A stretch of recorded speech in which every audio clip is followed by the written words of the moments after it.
one day I got frustrated and I said, I bet if I could do the splits, I probably wouldn't be super tight. It was such a dramatic shift in my riding of like, everyone started asking like, oh my, like you look so much more relaxed. Like, what did you do? Like, what did that look like? Riding is a lot easier when you're not fighting your body. Most riders' bodies are not prepared for the demands of riding. And so when they're in the saddle, their body naturally freaks out a little bit. They're like, I don't know if I can handle this. This season is brought to you by the Harry Hall One Club. Hello, happy Wednesday. How are you doing? Good, thanks. How are you? Rhi and I just Good. working out how to actually have a human conversation there before you heard us come on. Oh, God, starting this podcast was the weirdest, hardest thing ever. I'm okay, thank you. How are you? I'm good. I'm really excited for our conversation with Jack, which actually in the world of the universe time, we've actually already recorded. We recorded it before the intro today and it was so good. It was just like so interesting. And so you're going to really enjoy that. I do have a little topic for our intro. I'm really interested to hear your perspective on this, actually. I kind of hope you don't disagree because I don't know how I'm going to feel if you do. But, okay. So I've been talking to a couple of my coaches this week. So I went to a clinic with Liz Eaton, who's been on the podcast and also taught me at camp. And Harley, I had like an okay time. Like we left on a good note, but I struggled, to be honest. Harley warmed up really well, but then he's been stopping like at the fences a little bit. So like we'll go in and then there's a couple you can see in the videos where he's like, I think he's taking me, and then at the last second he's like, no. And I was talking to Liz about it and she's like, he's trotting into the fences with his head really up and back and he's not actually looking at them. And she said, and what's happening is he's getting to these fences having not really looked at them, feeling quite tense. And then he jumps in a weird way if you push, and then he feels bad in his body. So then everything becomes challenging. He doesn't want to jump. He starts looking at the flowers, blah, blah, blah, blah, stress. Harley, sensitive. And she was like, I think we'd benefit from she said, you need to get him jumping in a better posture. So that was the microcosm of that. And when I went home, I was talking to Hannah and I was talking to Nikki, the mindset coach. And Nikki said, you're waiting for him to give you confidence. And she was like, and you need to be the one being there. Like, it's not going to be that way around with a young horse. She was like, you chose to buy a young horse. This is what it looks like. And then I spoke to Hannah and Hannah was like, this is the thing. These things, like, you can get away with it for a little while. And I keep thinking back to that cross-country day where we had that quite nasty fall. And she said, but after a while, these things start adding up. And then she said something really interesting, which is that it's actually quite uncommon in Europe and the US for an amateur and a young horse to just like be left to their own devices, essentially, in the sense of like not having a professional ride that horse regularly. When Harley first arrived, she rode him once a week. And she said, actually, it might be that you benefit from having someone sit on him because he's young and he needs support. But you're also not the most confident. So when you've got these two slightly not confident people together, and at first, I have to admit, when I first heard this, I was like, oh, but I want to do it. I don't want to, give up, as it were. And then as I sat with it, I was like, oh, this just like makes complete sense. Like, I can't teach what I don't know. And whereas I feel really confident in the flat work, I don't feel confident when I'm jumping. And it was just a bit of a light bulb moment. So, yeah, initial thoughts? I really agree. And I think it can be quite a kind of confronting moment to think maybe I need a bit of help with this, but it also can be very liberating when you remove the pressure that you have to have the whole answer all the time. And I also would say it's a really good moment for checking, if Hannah rode him and she rode him a few times and he was consistently stopping with her, I would say that there might be a physical cause. But it's really hard when, and this is, I don't want to throw shade at your riding, but there would be inconsistencies to your approach to the fence. 100%. Sometimes you'll be perfectly there, you've got it, you've got the stride, you've got the connection, yes, and then there might be times when that's not there because, as you will learn from the conversation that you're going to listen to with Jack, the number of times that you get on a horse in a week is a huge impact on how quick and consistent your improvement is going to be. If you were riding Harley 3 times a day, 5 times a week, you would be riding him as many times as I'm riding lots of different horses all the time. And it's that consistency and that kind of quality of strength and like knowing the answer. When you come around the corner and you can see the fence, it's you saying, I know the answer to this question is this is, here we go. And he goes, got you, we're together. And also the emotional part. Like, yes, I do mindset training, but I find jumping harder. I just do. And professionals don't make any meaning out of anything. And I can't say that when I have several stops in a session, I can keep going now, and before I wouldn't be able to, but it sits with me, and I'm like, oh, and then of course you're approaching a fence and you're like a bit defensive, and the horse is going, why are you feeling defensive? I'm not sure now. You're not sure. I'm not sure. Let's just not jump. Whereas the professional doesn't do that. They don't get emotionally involved in the horse's behavior. And I think that's a big difference. So, stay tuned. You kind of, got to take your ego out of it. And there was definitely a little voice in my head that was like, he's 8 now. You've had him for 3.5 years. You should be, blah, blah, blah, blah, blah. Should is just could with shame attached, as Miri always tells me. So, we're going to have a little play. He's actually having a week off because he's been working really hard, and I felt in his body like he was a little bit tight. And I don't think it's all that, but I think he probably benefit from a few days. So he's actually having a week off, which is nice. Nice for him. Nice. Love that. I think as well, like there's a lot of different factors that are at play this time of year, and especially this year with the ground.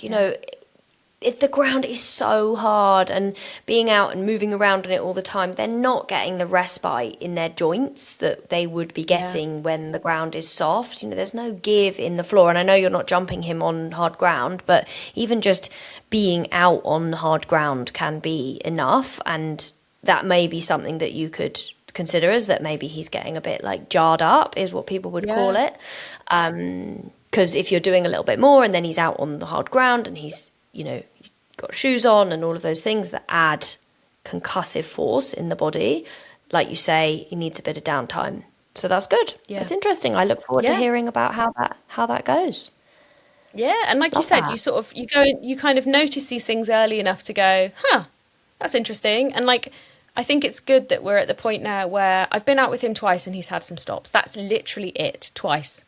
I mean, I've felt a little bit of uncertainty in him before, but it's only these last 2 rides where I've been like, oh, that's not a pattern that I love. And it's catching it early enough to be like, okay, let's figure out what's going on here. Is it the training? Is it confidence? Is it his body? Is it his brain? Is it me? And then you can start to pick it apart a bit. So, 100%. And I don't think I was necessarily saying that specifically about him, but I think it's just good awareness for people to have at this time of year. Like, I'm very conscious of it, like with my own horses, knowing that the hard ground is going to be affecting them maybe more than, it's another thing in the grand ether of what we're doing with our horses, I guess. For sure. How's your week been? You've been having fun with Blondie? I have been having fun with Blondie. Blondie is an enigma, I think would be the way that I would describe it. And to be transparent, when I said it before, didn't I? Like, it just didn't feel like I was getting things right. Like, she was feeling good in certain moments, and then like I took her out hacking with one of the young horses, and she was just like, no, I don't get any confidence from him. I don't want to do it. And I felt like every day, this is the reality. I felt like every day when I was taking her to do something with her, which obviously I don't do 7 days a week, but on the days when I did, it was like the yard was like a new yard every day. For her? Yeah, like looking around, like there is danger in every corner. I don't know this. What's that? That's new. This is different. La la la. And I just didn't feel good. And I started being like, God, does she need her eyes checking? Like, is she got what's going on? Like, I would then like look at her on the lunge and I'd be like, she seems to be moving well. I don't think it's that. And I just like pulling my hair out. I know she has things in her body that aren't 100%, but the amount that I have been, asking her to do is, I feel, as someone who judges horses all the time, the amount of movement I'm asking her to do is of benefit to her body rather than of detriment as such. Yes. Now, maybe I'm ignorant to say that, maybe I'm wrong, but there were times when I'd see her move in the field on the hard ground, which is something that I have previously know that she struggles with. She has side bone in her front feet. I've seen her moving and I thought she looks the best she's looked, you know, she looks really great. So it's kind of like this weird balance where I've been trying to work out what was going on. Anyway, I had this whole conversation with Mandy, lovely Mandy, the saddler. She's way more than a saddler to me. She's like a bit of a mentor really now, because she has spent so much of her life studying horses. And we had this long conversation about Belle, actually, my other horse, who has locking stifle. And Mandy had a conversation with Tom Beach, the osteopathic vet, who we would love to get on the podcast. If you're listening, Tom, we really would like you to have come on and have a conversation with us.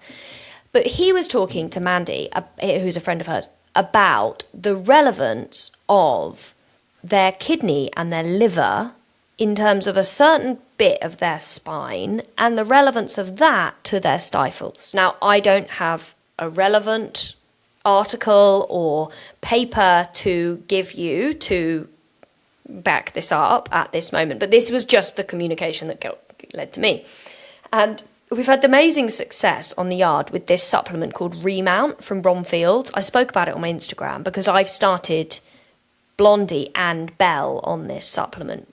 Belle because of her stifles, liver, kidney, immune system stifles, and Blondie because she's kind of angry. Like there's an anger to her.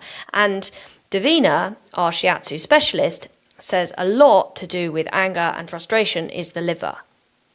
So, again, don't quote me, not a scientist on this. I'm just going by feel.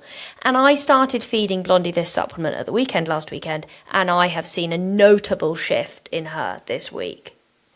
Now, so what is that? What does this, aside from the more holistic side of the people that you have, what's the supplement designed to do, like from like a scientific point of view? And that's not, I'm not discounting one or the other. I just want, the black and white of it. No, yeah. It's a immune boosting, liver benefiting, Ayurvedic supplement. Oh. Okay. So yeah, it's pretty woo. Can't pretend it's not. But I actually did some Ayurvedic medicine myself a long while ago and really saw a huge improvement in like my digestion and stuff. So I do think it's a really relevant source of nutritional information. Anyway, I've just had these great successes with this supplement, so I'm giving it a try. And I've had a lovely time. We did some polls. She was really jolly. And then today I had a lovely groundwork session with her, and she did a lot of releasing. And I'm really annoyed. I have the stretching wall. I've put the stretching wall back up. We have this I'm doing a slanty like angled hand kind of thing, ramp sort of, and you put it up on the side of the arena and they go up to it and they stretch on it, and my phone fell off the fence at the time. It has like rungs so you need to imagine rungs on a sort of board, and the horses put their feet up above a rung and sort of rest it on the rung so they can stretch, sort of, right? Is that right? Yes, absolutely. Okay. And Blondie put her leg up on it today and like sat back into the stretch herself and was like, like they do. And I was like, oh my God. And then I realised my phone had fallen off the fence. Oh, that's so for someone who does Instagram literally for a living, my recording setup is so basic. It's literally just me and my phone. And people ask me that all the time. They're like, oh, Miri, this video is so great. What did you use? I'm like, my phone and the fence. Yeah, I used to get that as well.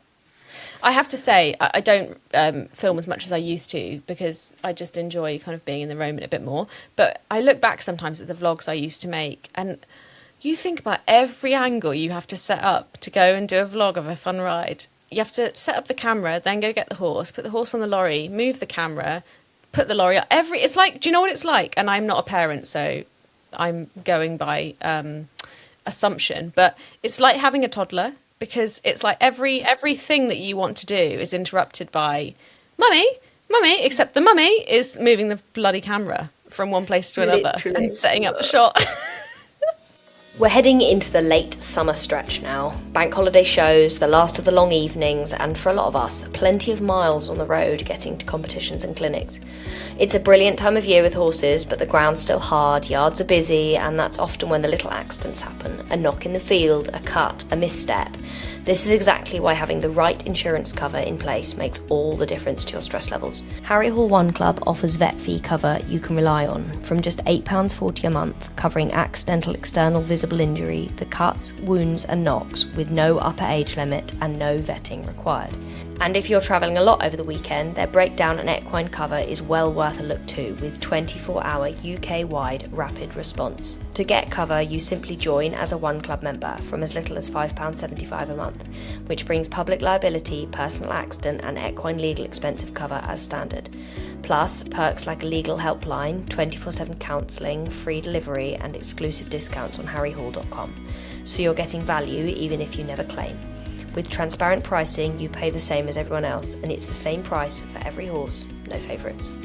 Members have trusted Harry Hall since 1891, with over 99% of valid claims paid within 14 days and friendly Yorkshire-based support whenever you need it. Take the 2-minute quiz in the show notes to find your membership.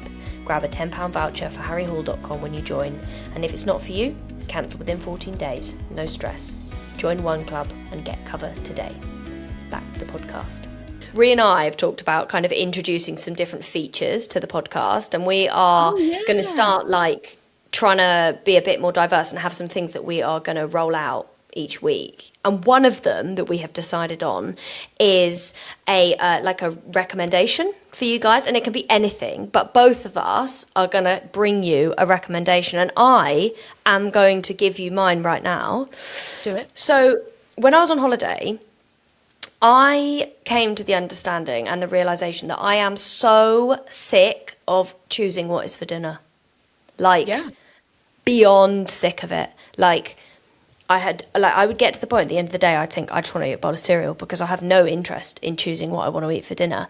And while we were away, I was talking to my friend who is vegan, and he was saying how he does this meal, it's like HelloFresh, but for vegans. Right? Okay, yeah. Oh, and it's called Planthood. Oh no, different one. Go on. It is absolutely magnificent. We've had 3 meals this week. They're all over 30 grams of protein. They're all over 10 grams of fibre per meal, which is really important too. Don't just get your protein goals, guys. You've got to eat your fibre. It's quite affordable. It was £45 for both of us for 3 meals, which actually, when you do your food shop, is quite a reasonable amount of money. Amazing amounts, like everything is portion controlled, so you don't have to worry about waste. Everything is recyclable packaging. I saw an advert for them today on my Instagram, and I thought, don't worry guys, you don't need to advertise to me, you've got me.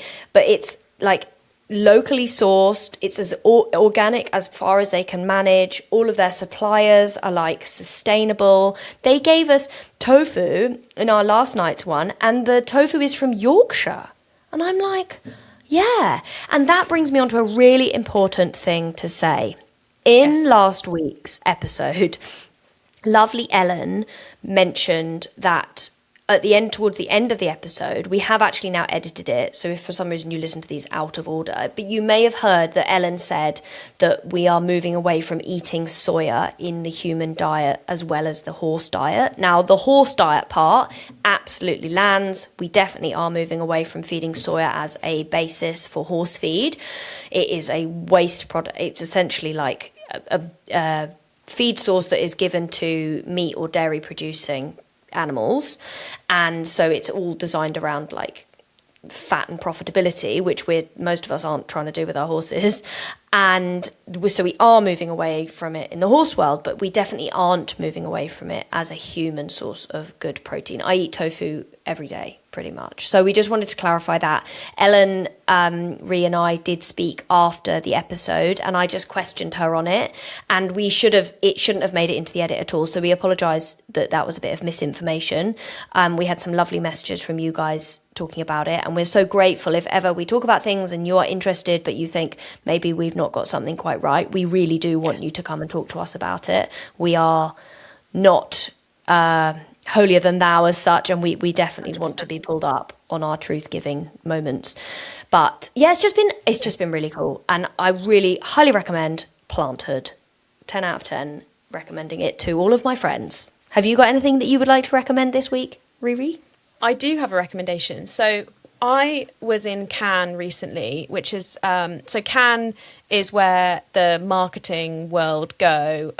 They actually get taken the mick out of quite a lot for this, but basically there's this awards in the marketing world called the Cannes Lion, which is a bit like the Oscars for marketing.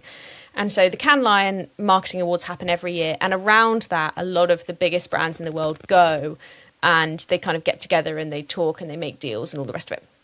So I went with my company, and while I was there, I went to a talk at TikTok for marketing leaders and whatever, and they gave away swag, which they do sometimes do. And I got a bag, like a makeup bag, which is now my gym makeup bag, and in it there were like cult products from TikTok, which I thought was really cool.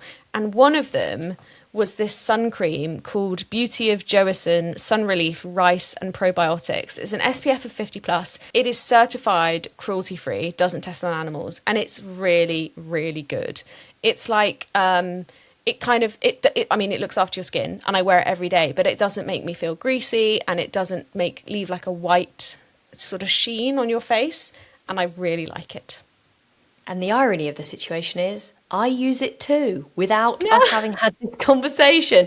Rhi said that she showed it to me. And I use it too. And I think I might have been TikToked by it also. I'm not sure. Yeah, but it's great. Yeah. It is really actually good, and I have really, really sensitive skin, and I have struggled with facial SPF for years. Always gives me eczema around my mouth. It makes me look like I've got a handlebar moustache of eczema. So pretty. So this is great because it doesn't flare up my face. I agree. No, I have really sensitive skin too, but mine makes me either makes my skin really dry or it makes my skin break out. I think actually, if you get breakouts, you have really dry skin or something. I read. Anyway, I also have problems with that, with fragrance and stuff that I put on my face. I switched to CeraVe Basics for everything, to be honest, and it's been great. But this stuff has been great, and I wear it every day now, which is important because Miri and I are in our 30s, so we've got to start looking after our skin.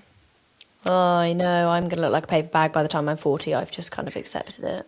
You will there was not. a time no, I really will. The tan on me is so... You said it last week. You were like, you look quite red. Yeah, burnt. Because I just get frazzled. You wear sun cream, don't you? On my face. I know, Wow, but sometimes... okay, let's correct that.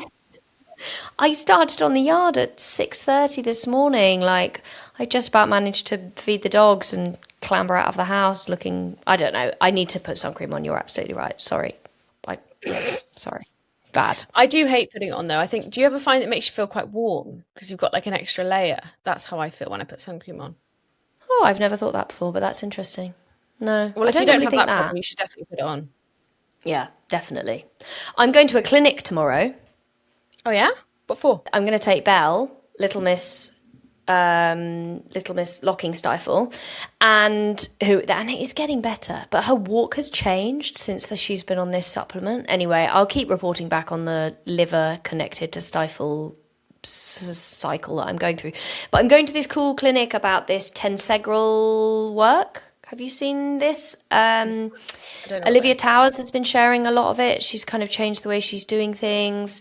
This lady is called Faith in Function on Instagram. You'll have to look it up. It's very fascinating. It's all about like finding connection in the body and understanding where movement patterns are coming from. So I feel like it's going to tie into what I do really well, because that is what I do, but it feels like a bit of a missing piece in the puzzle for me of like understanding a bit more about the biomechanics. But I'll report back because I will be able to tell you all about it on next week's episode. The weather is finally cooling off, apparently. Going away for my birthday, and I think it's going to rain after 2 months of not raining. And I really want to be grateful for the rain, but it will be. I will personally be a bit annoyed if we get to this lovely vineyard and it's raining.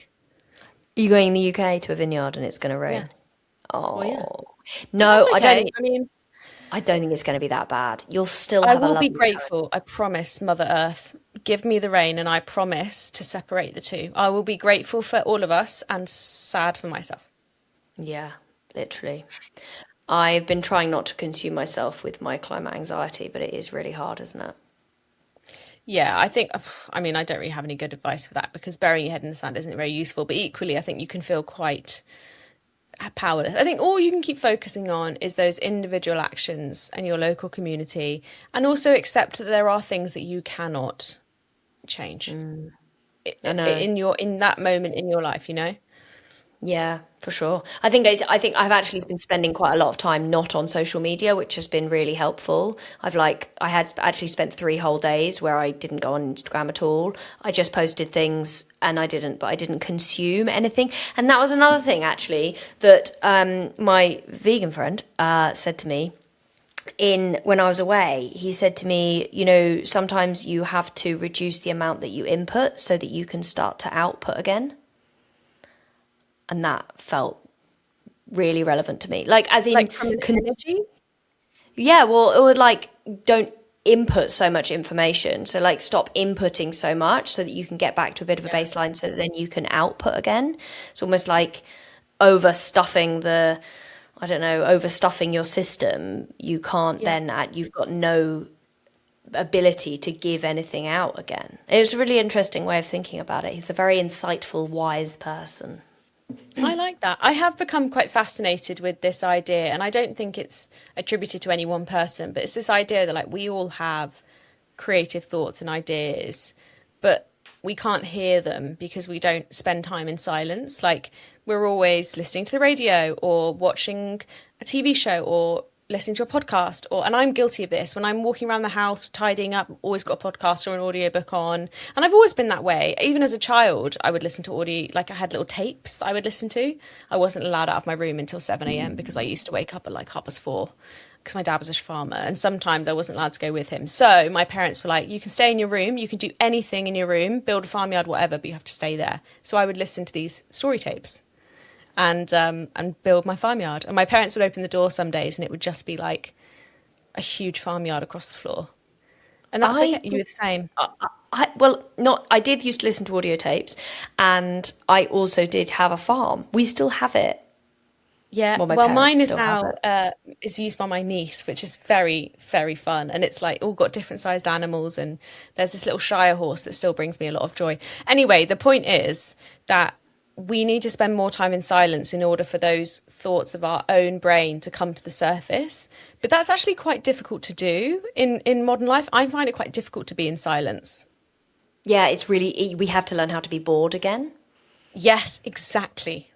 Yeah. Which is a hard thing when people are talking on a podcast, but long format content is generally a lot better for you. So listening to us talking is less harmful than watching TikTok for an hour and a half. Yeah. But I did think it was very interesting. There was a solar eclipse this week. Oh, yeah. And people were fascinated. Okay, yes, it was a phenomenon that isn't going to happen for another however long. 90. And it was how many years? I think I got that wrong. I think it's coming around again in 2090. Only in the UK, though. So, there are solar eclipses apparently quite often in the world, but, it's where you are. So, when we had the partial solar eclipse, there was a full solar eclipse in, I think it was Spain. Yeah.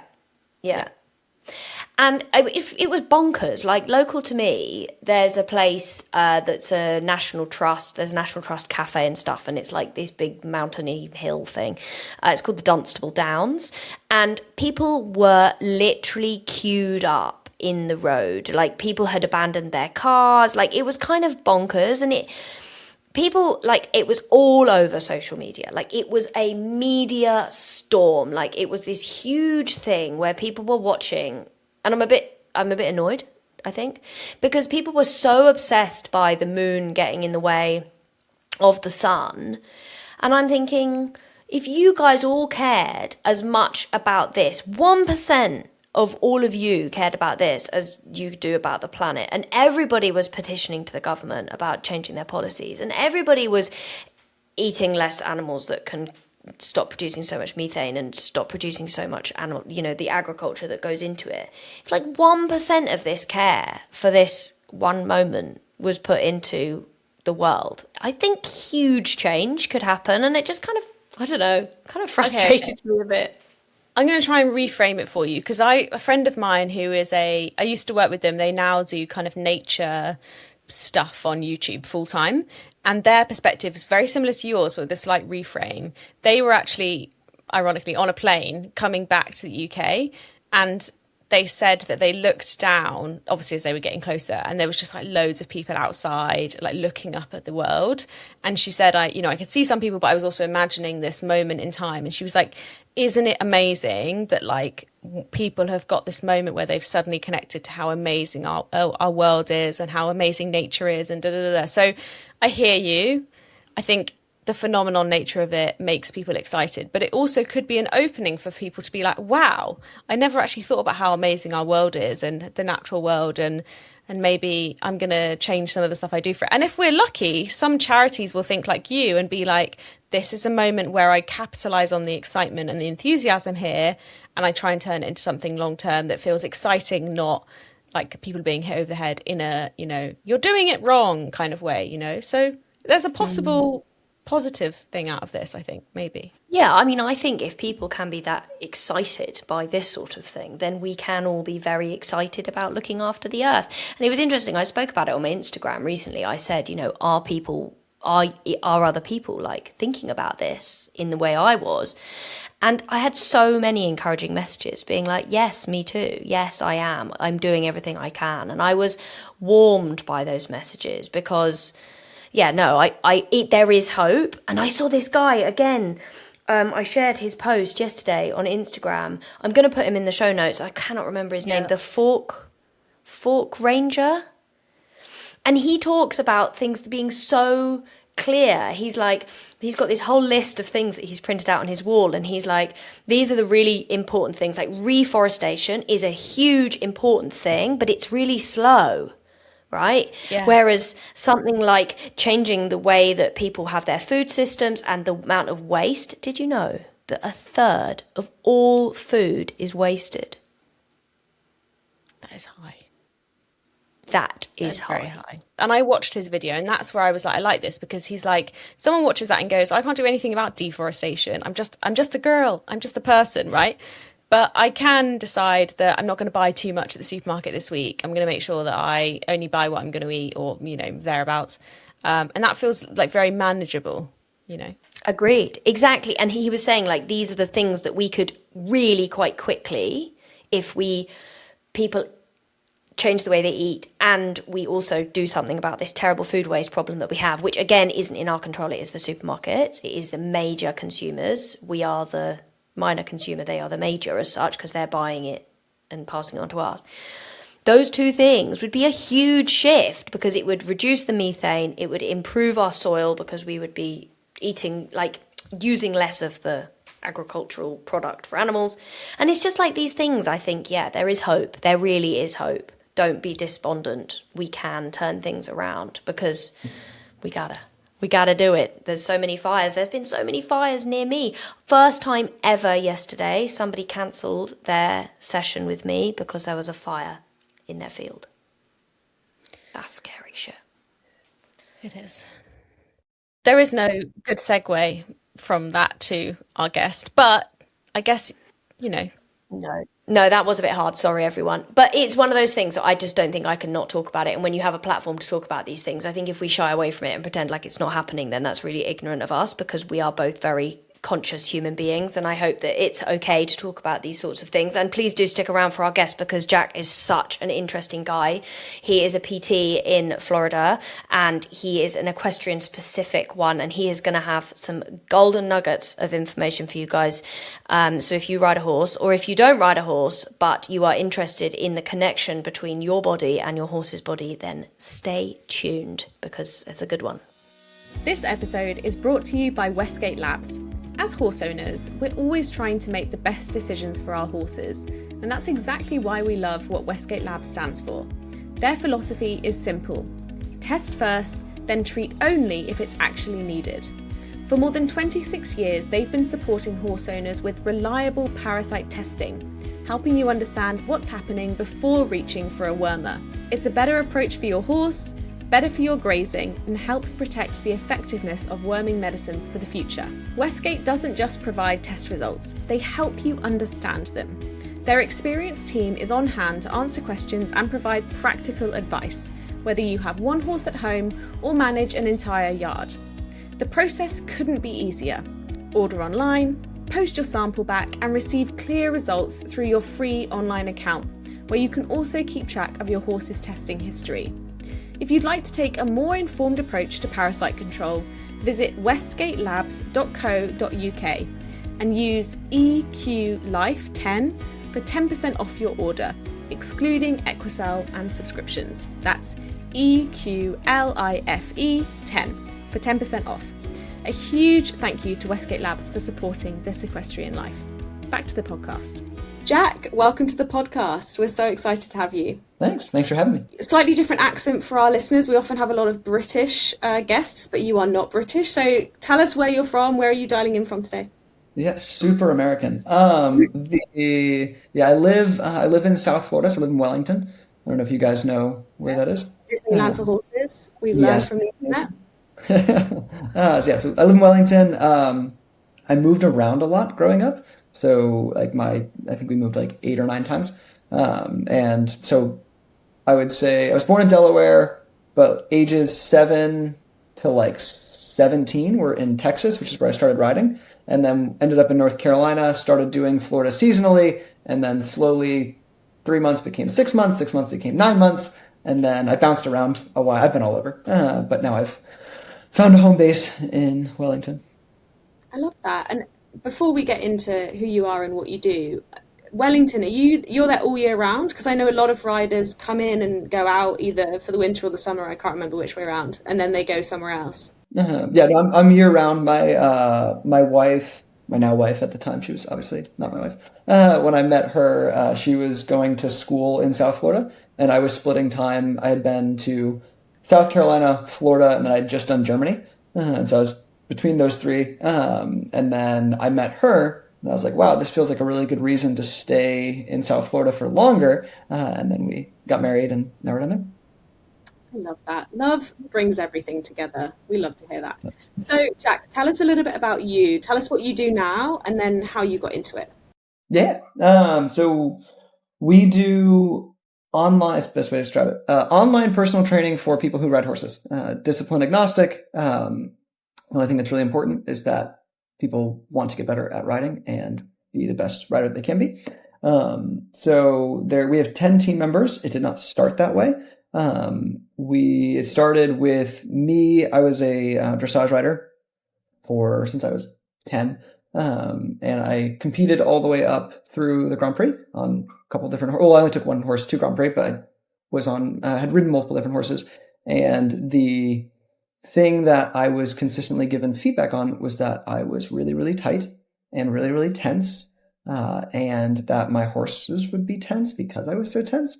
And it turns out the higher up in the levels that you go, the more all of that comes to light. And so as I was getting ready for Grand Prix, I'd say between Prix St. George and Grand Prix was like really when it started showing up a lot.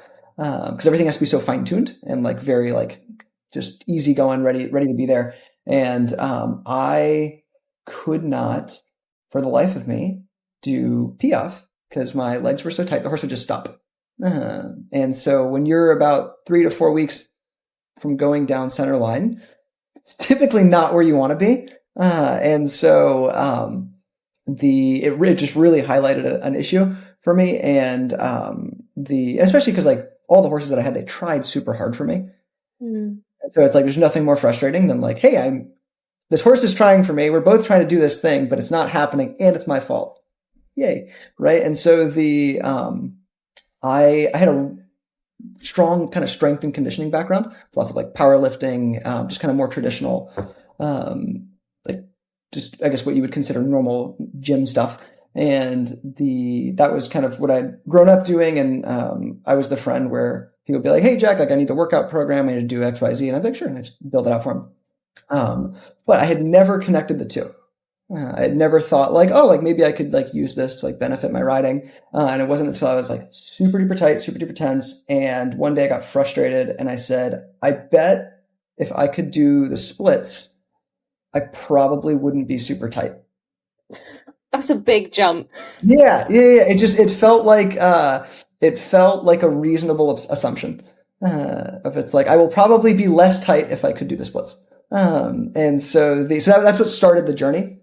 And I like reached out to a bunch of like mobility specialists, like all the people. And, the issue was I kept getting like, everyone kind of gave me different answers, especially around riding. And so there wasn't like one thing where it's like, hey, if you just do this, like it's going to like translate over. But I started doing the mobility and the flexibility work, and context on how tight I was. I lowered my stirrups 3 holes in 3 weeks. Yeah. Did you get taller too? Like I wish my posture got better. It was such a dramatic shift in my riding of like everyone started asking like, oh my, like you look so much more relaxed. Like, what did you do? Like, what did that look like? And that was very reinforcing, it turns out. And so, I just continued to kind of go down that path, like understanding how does mobility work? How does that, change the body? And then, I started documenting that online. Just saying like, hey, I did this thing and it helped me in this way. And then a lot of people were like, that looks interesting. And then just over time, people said, hey, could you help me do that thing? And I said, sure. And then it slowly kind of grew into a business. And then the business had multiple iterations. Long story short, what we kind of ended up doing is hiring coaches for basically each of the aspects that we discovered that we needed that I didn't necessarily have the experience on. And so it's like now we have, I think if we added everyone up, we like over 50 years of like training experience, maybe close to 60, across the coaches. And so there's like someone who's like heavy Pilates background, like how do you get proprioception? How do you build awareness? Like biomechanics, movement specialists, like, hey, how do you move properly? What does that look like? How should your body move? We have a physical therapist, and then we have strength and conditioning coaches. So it's kind of like this nice amalgamation where everyone added in the functions that we need. And then my job has become filtering that through the lens of the rider, because all of the coaches are riders as well.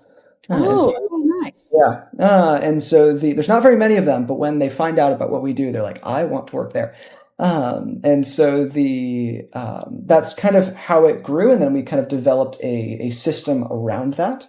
Which is obviously what we train riders on. Which is maybe slightly more in depth than if you can do the splits, you'll be more mobile on a horse. It is slightly more in depth now than it was then. But that was you'll know the more we talk, I tend to be fairly extreme. I love that. So are you now all in on the training and the fitness stuff, or do you still ride and do dressage or anything else?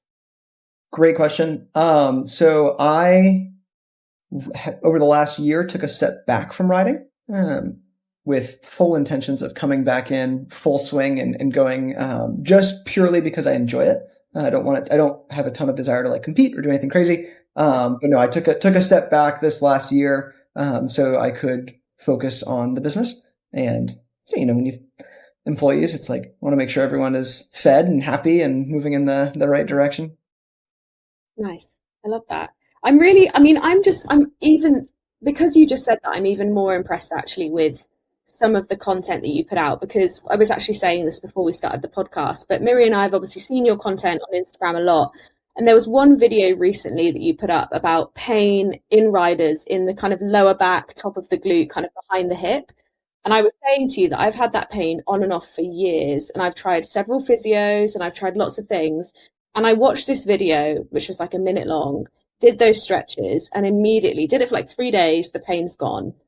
And I was like, that is such a specific observation about a specific sport. How do you find these little things, especially if you're at the moment not riding yourself? Do you have a lot of day-to-day in-person clients as well, or how do you gather that kind of information? Because it was so accurate. Super question. So pattern recognition across. So we've worked with by now, probably, over the last 5 years, probably like 700 riders, give or take, in various capacities. Right now we have about 200 riders active in terms of who we're training online, and we have a couple different deliverables. So one of the big things that we ask is that every client uploads video on each of their workouts, so that we can actually look at the movement mechanics and make sure that they're improving. So that's number one. And number two is we do coaching calls, right? And just kind of on Zoom, and those are recorded. And so we're kind of able to, just for quality assurance on our side. So I'm kind of able to look over, all right, what are the commonalities? What are we seeing across everyone? And we only work with riders. And so it's like when that's your data set, it's like you get to just really be like, oh, okay, so 50% of people have this specific problem. Huh, interesting. We asked you a couple of questions before the podcast so that you had kind of an idea. And one of those questions was, what is the most common thing that you see in riders? And I feel like this is a really relevant time to ask that after you've just said that you have this huge data set of people that you can review and look at. I mean, what Rhi was talking about that like low back into the hip in the glute, is that one of the most common things, or is there something else that you see? It's a good question. That definitely is one of the most common ones. The other one, specifically for dressage riders, the outside of the hip, like kind of like right on the outside, a lot of people will experience that muscle cramping up, particularly when they kind of bring their leg back, or if their trainer rotates their leg. Super duper common, because that movement pattern is typically limited. That's a pretty big one. I'd say, honestly, most riders have, there's nothing wrong with an anterior tilt. Most riders are stuck in an anterior tilt, and that would be a problem. So the pelvis rolled forward. I have that problem. And actually, this is probably quite a selfish question, but I had this really interesting conversation with a saddler recently who made some adjustments to the saddle to support my biomechanics. So anterior pelvis, slightly longer thigh, blah, blah, blah. And one of the things that we ended up in a conversation about was how much of, let's say you have a rider who has like hip joints that are slightly facing outwards, so their toes, therefore, off their hips, slightly point outwards and they're not straight. Mm-hmm. How much can you train that back to being straight, for example, versus being like, okay, your body is built like this, so we need to just like adjust either your aids or your equipment to help you with that? How much is like, is it nurture versus nature? Is that a good description? I don't know. I think it depends on the person. I would say the human body is fairly adaptable. The things that you typically can't adapt are going to be like bone structures, right? So it's like if your pelvis is built that way and it's like just structured that way and there's no soft tissue that is creating that, then it's like, okay, well, you're probably going to be there. I think most people would benefit. So what you're talking about is external rotation of the hip is where they're stuck. I think most riders would benefit from working on internal rotation. I think most humans would. I think, but not for the pure goal of, I don't like the idea of it's like there's one set way that your body has to be. It's more, I want my body to be accessible, and I want to be able to do the things that I need to do with my body in the saddle. So like the anterior pelvic tilt gets a bad rep, but there's nothing wrong with accessing that position. It's not ideal to be stuck in it, right? So it's like I want to be able to move in and out, and kind of it's the same thing with posture. It's like there's no good or bad posture. It's just you don't want to be stuck. Yeah, that makes sense. 100%. And why is this so important to the everyday rider? Why is it important that we are in balance? I think, again, it depends on your goal. I think most riders have the goal of wanting to be the best rider possible, specifically for their horses. And it turns out that riding is a lot easier when you're not fighting your body. Wow, that's a really succinct way of saying that. And that's really interesting, actually, because I get pain in my mid back between my shoulder blades. And I've never really worked out like why or where that comes from. But it does, is when you just say, riding is a lot easier when you're not fighting your body. And I'm thinking, what am I, trying to go against that is then creating that? That's really fascinating. I've just started programming with a friend of ours that is a CrossFit coach. And I've previously done good amount of CrossFit, and I really enjoy like the kind of the diversity and the skills of it, but he's not a riding specific PT. And I'm so interested in this, like what you guys are observing. And when you take riders on, so say for example I was to come on and be coached by you, would you watch videos of me riding to then work out, okay, lots of nodding is taking place? So can you tell us a little bit about that kind of onboarding process? Like if I was to come to you, what would be the process that we would go through? Because maybe people can start to understand how they can even just start looking at themselves a little bit to start understanding what their body is telling them. We look at onboarding as kind of like the first 30 days. And so we kind of call onboarding and activation. So onboarding, the goal is how do we, within 3 to 4 weeks, get you to be feeling a difference in the saddle and being able to vocalize that within 4 weeks. That's like the big target. And so we start with kind of the enrollment team. We're going to want to talk to you. Sometimes I hop on those calls. Sometimes it's the team. But we're going to want to talk and make sure that we understand what problem you're trying to solve and why you haven't solved it. And like kind of what are your goals? Basically, like what's the target we're trying to hit? And really getting a clear understanding of that and making sure that we're the right fit for you. Because sometimes I talk to people and I'm like, I don't think that you being here with us would make a lot of sense for you. So you should probably go over here. Because it just kind of depends. But then from there, let's say we walk through everything. You're like, this sounds amazing. First thing that we do is, so there's 3 people that we have on each client account. The first 2 are direct points of contact. There is the client concierge. And so that person is basically, because it's remote, that person is anything tech related, anything logistics related. They're there to handle that immediately. And then you have your coach.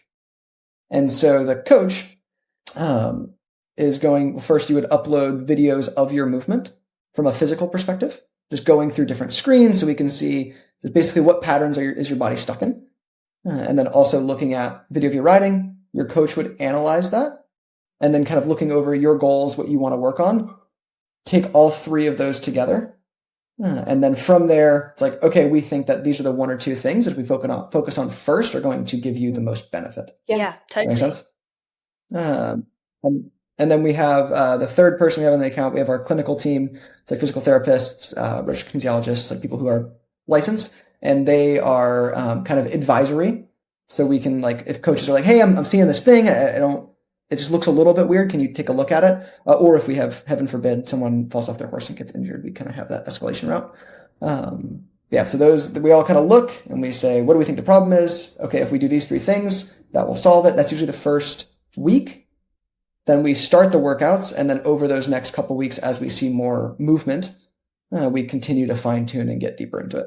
And in this, like, this is thorough, right? This is a very, very thorough process. And do you have people that come to you? I'm trying to think of this a bit from like the horse's perspective. Do you have people that are coming to you saying, I'm seeing my horse doesn't canter on its right canter lead. I've had the vet, I've had the osteo, I've checked the saddle, I've checked the feet, the vet, all of these different things have been looked into. With another rider, it's fine, but with me, it's not.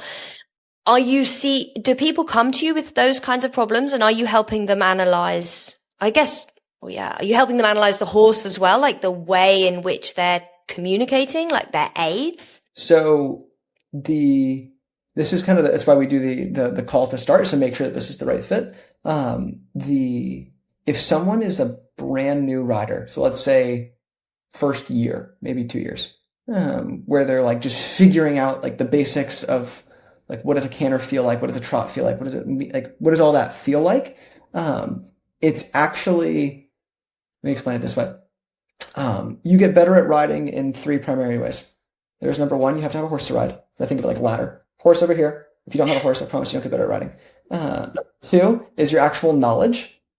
So it's like, what do you know about riding and training and like how it should feel? And then you have your ability to apply, those are the rungs. You have the ability to apply what you know from your brain to the horse. So we focus on that area. So how do we get what you know better applied? So in theory, it's funny, the time of this recording, the WEG is going on. And so my best friend, he would be an example of someone who has, in theory, maxed out all the things. So it's like, okay, some of the best horses in the world that he's riding. and he's super talented rider, been riding for a long time, has an amazing trainer. He's maxed out the knowledge. And then I've seen him and kind of with us and other stuff, like what he does for his fitness. And so he has maxed out, like, how do I apply my body the best? So he's constantly trying to build that ladder higher and higher. And so someone has to have a horse and they have to have knowledge about what they're trying to do in the saddle for the working on the application to make sense. Does that answer your question? Well, I think there's a flip side of the question, actually, and maybe it's because I'm an amateur, but I think it's become very popular in the last couple of years to have rider-specific training. And I work with a rider-specific PT. She events and she gives me exercises that are great.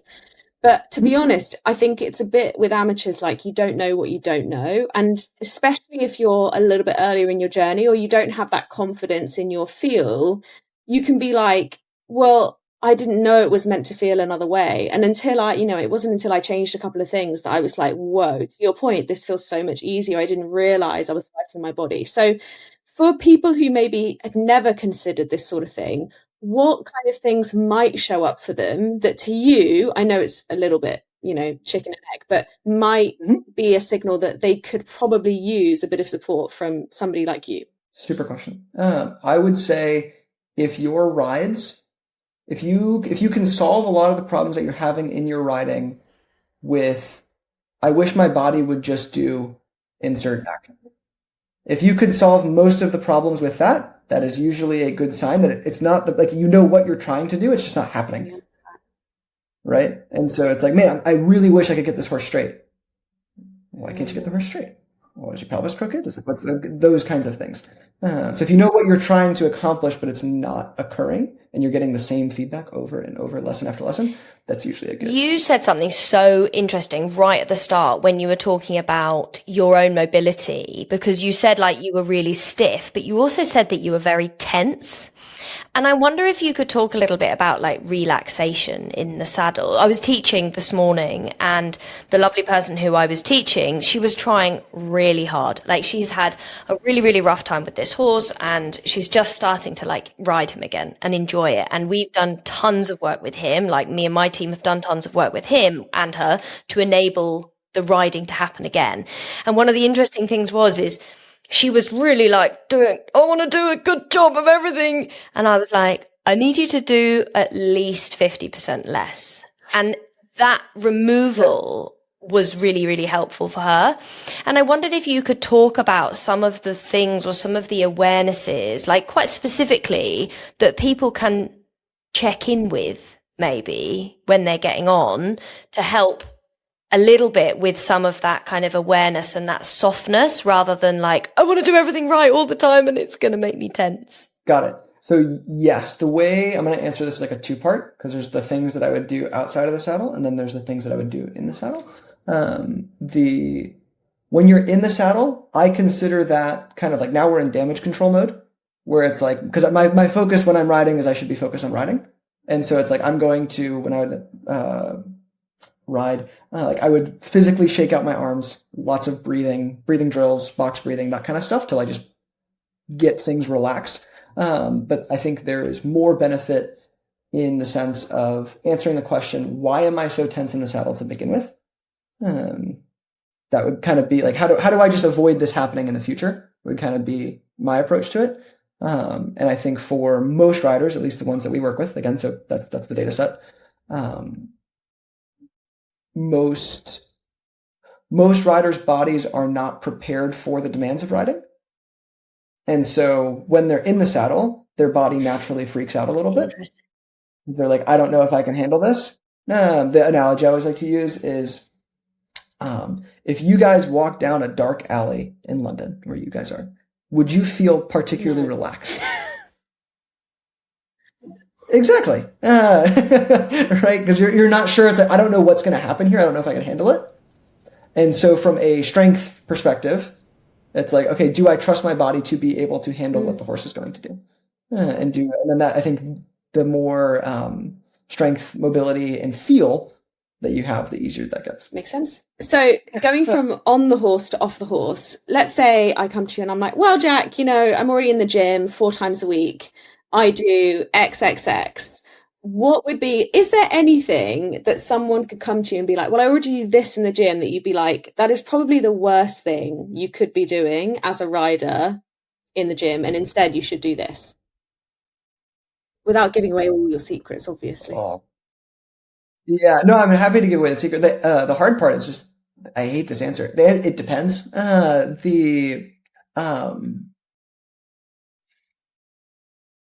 think my rule of thumb, if I were going to answer this generally, would be whatever it is that you don't want to do, you should probably do that. If you're someone who's like, man, I love powerlifting, I love strength training, I love lifting weights, you would probably benefit from very targeted, specific mobility and like all of that. If you love Pilates and like yoga, you would probably benefit from more strength training.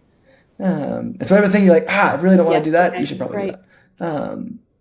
But yeah, the reason it depends is like, so what I mentioned earlier with the anterior tilt, most people are stuck there. We have had riders where it's the opposite, where they're stuck like totally tucked under. And so they have to learn to access that. And so it really just depends on the person. And so it's like for that person, working on tucking under would be the one. I mean, that's an interesting thread to pull on, also selfishly, because I have a slight anterior tilt that I have to work on. But if lots of riders have that, what might exasperate that in the gym, for example? Or is it purely around like, when you're doing movements, be aware of where your pelvis is and try to position it into a neutral place? So think of what an anterior tilt is. So have you done like any sort of like Romanian deadlift or RDL? Right? So that'd be a hip hinge. So you're going back into that. Your pelvis has to anteriorly. That's why they're my favorite exercise, because my hamstrings are good and I already have an anterior tilt. And so it's just like, man, you just got to go right into it. And so so you're just thinking about that movement, that would typically be shorter on the hip flexors. The hip flexors would be shorter to do that. And so usually if you're trying to do the opposite, that would be great. How can I lengthen through the hip flexors and work on things that are going to contract the glutes, tuck under, and do more of that. So things like glute bridges, and then looking at how the abs, which sit right above the pelvis, how are the abs influencing the pelvis? Yeah. I can kind of picture it. You're talking about like, I guess, probably actually, if everyone's listening to this, the stuff that your body finds easiest to do is probably where your biomechanics are. So trying to find the opposite movement to that is probably going to be helpful. So like, I find RDLs easy because I have an anterior tilt and quite flexible hamstrings, but I find glute bridges and lengthening my hip flexors quite difficult because of the same reason. Yeah, okay. That's a nice backwards forwards. I quite like that. Okay. Yeah. This is really interesting actually, because I think I'm the direct opposite of this. I can't touch my toes. Really? No. Oh my God, I can get my hand on the floor, which has its own I'm like the person in the class that gets called out when we're all doing a stretch and I'm like trying to touch my toes and everyone's like, oh my God, have you seen Miriam? She can't touch her toe at all. Like I'm talking 6 inches. But we look at you in the saddle. Like if you compared us in the saddle, okay, fine, you're a professional, I'm not. But your seat is very, very good compared with mine. So thank you very much. Sometimes these things don't translate. Those tight hamstrings, they just grip me on in there. But seriously, do you think that could be why? I mean, I've ridden a lot of horses every day since I was 15 years old. Is that why I've got short hamstrings, or do you think this is just my mechanics? It's probably because you've been riding, doing that for. I mean, when was the last time you asked your hamstrings to like genuinely lengthen? I try regularly. My coach has me doing stuff. Like I do a lot. I do some stuff, but like, I don't know. I try quite hard, but not that hard. So you know, you know how you're saying, what's the one thing that you should be doing? Like mine is most definitely mobility. Like I'm quite strong, but I don't focus on my mobility. Like I do some warm up at the beginning of my programming, but I'm not like specifically. I'm very interested. I wonder if you and I should have a little consult, Jack, and we could maybe do some learning, because it is so fascinating, like seeing those patterns. Like I look for patterns in the horses all the time, but seeing them in myself, I don't take it seriously enough. Do you find that your hips tuck under pretty easily, or do you have more of an anterior tilt? I definitely feel like you don't have an anterior tilt. No one's ever commented. No one's ever commented. Very shoulder, hip, heel. I'm like, people comment on my lower leg position on Instagram. It boosts my ego, something chronic. There you go. Are you dressage or jumper? I've done everything. I've jumped 140s. I've competed at a good level dressage. I do whatever the horse needs me to do. I ride a lot of complicated horses. I can sit a weird moment, all of the above. She has a really good seat. Love it. Yeah. So the if you again, this is me talking to you on a podcast with no other context. You're probably the opposite of Rhi, where it's like your hips are a little bit underneath, which would be shortened through the extensor muscles, right? With yes. The glutes and hamstrings. And so sometimes people like Rhi, if their hips are rolled forward, they feel tight through the hamstrings because the hamstrings are perpetually lengthened because they're stuck there. So it can have the same sensation, but they're not actually short. Does that make sense? But in your case, Miri, it would be more short. But I think you raised a really interesting point, which is you have short hamstrings, let's say, and you are riding phenomenally. Awesome. More of that. If something's not broken, don't try and fix it. And I think as an adult amateur, it's like if I can't get into the saddle as much as I would like on a daily basis, because how many horses do you ride per day, and how long have you been riding? I've been riding since I was really small. I've had a job in the equestrian world since I was 15, and I'm 34, so a long time. And now the number of horses I ride a day does vary a lot. So I only rode 3 today, but then like yesterday I schooled 4 or 5. So it varies. It depends what horses are in for training at the time. But I have 3 of my own horses that I ride like properly, and then it depends on the variety of training liveries that we have. Let's just average 3 to 5 horses a day for, let's say, 10, 15 years? 5 times a week? Yeah. It's a lot of riding. And so it's like that's kind of the back to that ladder where it's like you're just maxing out the experience. And so that's where I used to get so frustrated looking at my trainers, like, how do I ride like that? And it's like, it's just experience and time and just saddle time and skill and all of that. And I think that if the body is in the way of that, you can move through a lot faster. But if the body's not holding it back, then more power to you. I think that is a really, really relevant thing to remind people of. Like, people can get really tough on themselves when they're riding one horse 3 times a week. And like you say, I'm riding 15 times that, if my maths does me correctly. That's an enormous shift. And people make comparisons to professional riders, and they're being like quite tough on themselves. Have you got any advice for those people who are maybe, watching WEG and thinking, I want my lower leg to look like that? Is it just hours in the saddle, or what's one thing that everybody could do that could help them, be more like those top riders, or even just a step towards that? Yeah, so it goes back to that ladder analogy, right? Okay. And so it depends on where I run the business off of the theory of constraints. We look at humans off of the theory of constraints, which is basically, what is the one thing that if I improved is going to create the most throughput, right? And so back to like using that ladder analogy, it's like if you have a great trainer, you're riding regularly, you have a super horse, and you're like cruising along happy there, and you're like, man, my back hurts. Okay, those 2 things would probably get easier if your back didn't. So maybe focus there, right? But it's like if you're like, no, everything feels amazing and I have no issues. Awesome. Is it possible to get more saddle time? If there is not a body constraint, which I think for most people there is, but if there is not, let's just assume that. To answer your question, I would say this is how I had to approach it, is if I want to ride as well as my trainer, who, let's use you as an example, rides 15 times more than I do, I need to either increase my volume or increase my patience. So I either need to ride as much, or I need to give more time so that that volume can occur.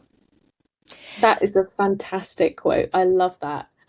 I'm interested in your perspective on kind of blending the 2 worlds. I think a lot of people have become comfortable with the idea of like doing rider focused stuff in the gym and then getting more hours in the saddle. Where there's a bit of blending now is like warming up before you get on, warming up at a competition, either with like bands or Franklin balls or just warming up. I have to admit, I've tried it, and sometimes I'm like stood in the yard and I'm like, I feel stupid, like with my little Franklin balls or my warm-ups. But I also know, so I stretch a lot. Miri and I are absolute opposites. Dynamic stretches at the start and the end of my sessions, because I sit at a desk all day, so I struggle with, things feeling tight. And I know how much better I work out when I've done that, but I don't really do it before I get on my horse. And I feel like I should, but my embarrassment holds me back. So is it worth doing, Jack? Do I just need to push through, or is it not? Doesn't make a difference? No, it's very worth doing. It's very, very high leverage. I'll use me as an example. So my left hip does not like to internally rotate as much as my right hip. When I would be riding a lot, it would make it very difficult for me to like have the feel that I wanted on my left leg and like being able to support the horse. And so that fundamentally means the muscles that internally rotate are not as engaged as they would be otherwise. And so if I engage them before I get into the saddle, I am priming them to be more effective to go in there. I don't know if you guys know Andy Thomas. That's like yes, I met him. We had a yard a few years ago. He came and did some stuff with us bands. There's a lot of people now actually that do a very similar approach with like bands on the horses, bands off the horses, blah blah blah. So yeah, it's good. He's wonderful, right? And so like what he would do is, okay, this band is going to help you feel the correct position. It's going to help put you into that position so you can feel it and you can engage the muscles that would help you feel it. And then you remove the band and it's like, great, now we have that. That doesn't mean that we have now solved the problem, right? It's kind of what I referenced earlier. If it's like when I'm getting in the saddle, it's like damage control mode. If I'm going to do anything I can to make sure everything works the way that I need it to for right now, and then outside of the tack, it's how do I get my body to work better so that I can do less of that? Or at least at my approach. Okay, I'm going to start doing it. Embarrassment be damned. I'll start bringing my yoga mat to the outside of the stable. Good for you. Well, you could do it in the back of the lorry. That's what I used to do when I was at shows. Yeah. But then I also do have a video of me standing in the middle of the car park at major championship with a band around my knees doing my glute activations. And it did used to make a huge difference. I really must get back to doing such things because it is these small things, isn't it? These small incremental gains that can have the biggest effect, I guess. I mean, I have to say, like Maeve, who does Activate Your Seat, she always does her band warm-ups. She's very anti-clams, though. That's one thing that Maeve doesn't love about the sort of some of the Andy Thomas approaches. But I have to say, I went to a dressage camp recently and she had us using Franklin balls that had sort of the little spikes on them under our pelvis, moving those around, and then behind our shoulders and everything else. And I have to say, when I got on my horse an hour later, I think I probably had the best dressage lesson I'd ever had because I felt so, yeah, it was great. So I think I probably answered my own question there. It's definitely worth it. And then the start of the next recording, Rhi was there pumping up her Franklin balls as we were starting the recording. It was really funny. I hope that clip doesn't get made into a clip because what I was doing with my hands then is very weird. Okay, Jack, so we're all excited. The business sounds amazing. The fact that you've grown it to 10 people and all of those coaches and the experts that you have is pretty phenomenal. I always get really excited when I meet founders. I think there's a secret founder in me somewhere. So what does it look like for you now going forward? You're already kind of teaching internationally, remotely, etc. What is next? Yeah. I am very passionate about serving the equestrian. It's like specifically the person who has a horse, maybe one or two, but they have their horse, they love it. The adult amateur has their full-time job, but they love their horses. I'm very passionate about serving that person, and I think for the most part, they're underserved. I think there is a lot of opportunity, and so we're starting with fitness. We're going to continue to do more of that and continue to do it better. The whole mission of Equibody is to find and share the best health and fitness practices for riders. And so we do that by working with riders. That's why we're so intensive. What are we learning? What's the pattern recognition? What can we find? That then becomes the content. And so we are going to do more of that. I have some things that I'm going to keep mostly under wraps for now, that I want to do some stuff in person specifically for the content so we can do more education. And then continuing to grow it so we can find the most talented coaches around the world and convince them to come work for me and help serve more riders. I have no doubt that you will have no problem with that, especially given this conversation. This has been fascinating. And for the amateur, obviously, we'd recommend that everybody follows you so they can keep up to date with those things that you're keeping under wraps. And we'll put all of that in the show notes. But for an amateur rider has their one horse, if they're interested in what you do, what is the best thing that they can do right now? I would say go to Instagram and go to jack.equibody.fitness. If you look that up, you will find it. Click follow. And then if you want to take the next step, there will be a link in the bio. Click on that. It'll have you fill out an application, ask you a couple questions, and then we can be in touch so we can ask you some questions and see what you want to work on. Wonderful. Miri's already lining up to get her little consultation in. I'm so excited. Now, Jack, I have a question. And I ask every person this question, and it's how we kind of close out the podcast. Don't be scared. You'll manage, I promise.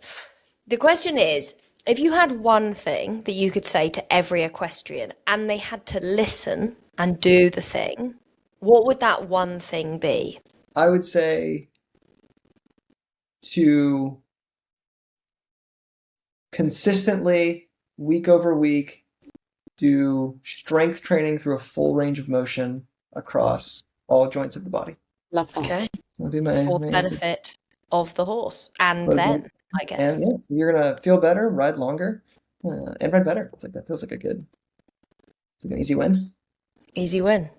Thank you so much for joining us, Jack. We have really appreciated your insight and your inspiration for everybody across the world, really. I mean, I think it's such an important conversation. I take my own strength and fitness very seriously, and it sounds like everybody should too. So I'm going to leave you on that slightly garbled last note, and we will see you all next time. Thank you so much for listening to this episode of This Equestrian Life. Bye for now. Bye.